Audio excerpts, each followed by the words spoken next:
شہر آفاق حیدرآباد نہ صرف اپنی تاریخی عمارتوں کے لیے جانا جاتا ہے بلکہ اس کی تاریخی عمارتوں سے اس کی تہذیب اور ثقافت جھلکتی ہے۔ اس کا چپا چپا اپنے اندر ایک تاریخ رکھتا ہے۔ اس کا ہر چوک ایک کہانی بیان کرتا ہے۔ جب بات یہاں کی مساجد کی ہو تو یہ محض ایک عمارت نہیں بلکہ اسلامی ثقافت کا ایک اعلیٰ نمونہ ہوتی ہے۔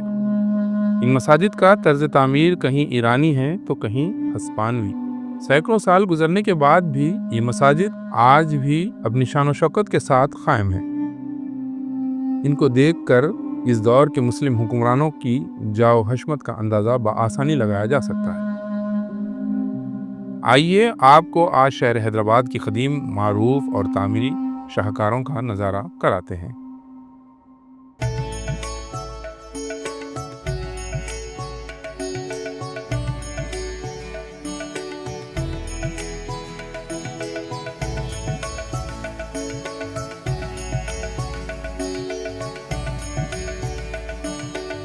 ہمارے اس پروگرام کے اسپانسر ہیں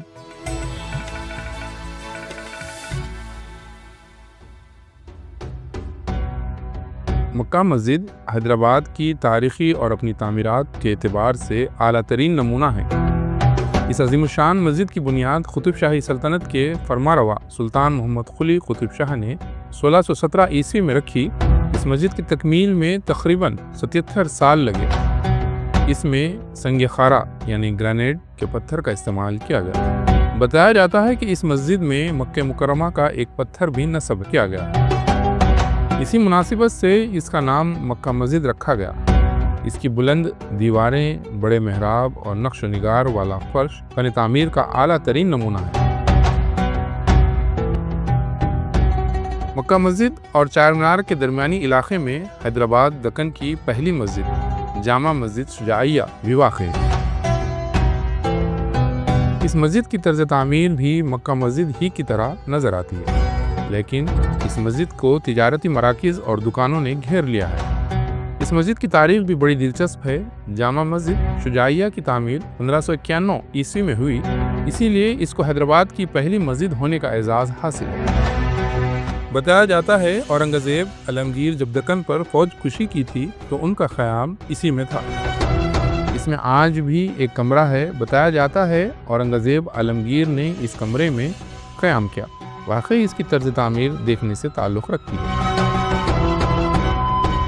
ایک اور مسجد جو تاریخی اہمیت کی حامل ہے وہ ہے ٹولی مسجد۔ اس مسجد کو 1671 میں میر موسیٰ خان محلدار نے تعمیر کروائی۔ یہ ایک چھپا ہوا ہیرا ہے۔ گو کہ مسجد چھوٹی ہے لیکن اپنی تعمیراتی خوبصورتی، اس کے نقش و نگار اور خوبصورتی بے مثال ہے۔ مکہ مسجد سے جاؤ حشمت، شان و شوکت، رعب جھلکتا ہے، وہیں ٹولی مسجد سے نزاکت، فن تعمیر، نقش و نگار جھلکتا ہے۔ اس کا چھوٹا سا صحن میں وضو خانہ اور ایک فوارہ دلکش نظارہ پیش کرتا ہے۔ قطب شاہی طرز تعمیر اس کے در و دیوار سے صاف نظر آتا ہے۔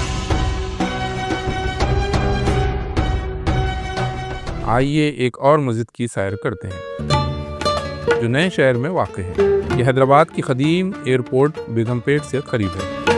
اس کی طرز تعمیر انتہائی خوبصورت ہے۔ اس کو اسپینش مسجد کہا جاتا ہے۔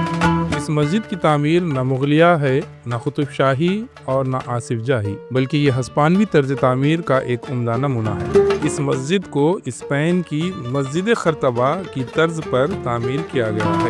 پائیگا نواب وقار العمرہ نے 1906 میں اس کی تعمیر کروائی۔ اس مسجد کا آرکیٹیکچر حیدرآباد کی مساجد میں ایک نایاب ہے۔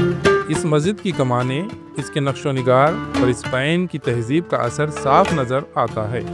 ناظرین، یہ مسجد اپنی ایک کہانی بیان کرتی ہے۔ ہر مسجد اپنی ایک تاریخ بیان کرتی ہے۔ ان مساجد کے در و دیوار اس بات کے گواہ ہیں کہ ان کا ماضی کس قدر شاندار تھا۔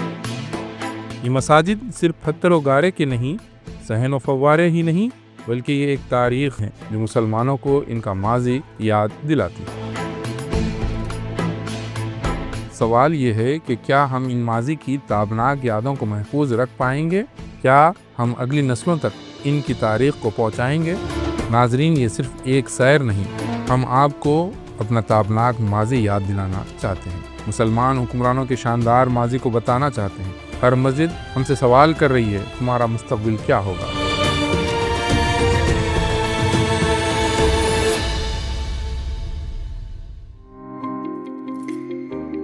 ایسے ہی تاریخی ویڈیوز دیکھنے کے لیے ہمارے چینل کو سبسکرائب کریں اور کامنٹ میں اپنی رائے دینا نہ بھولیں۔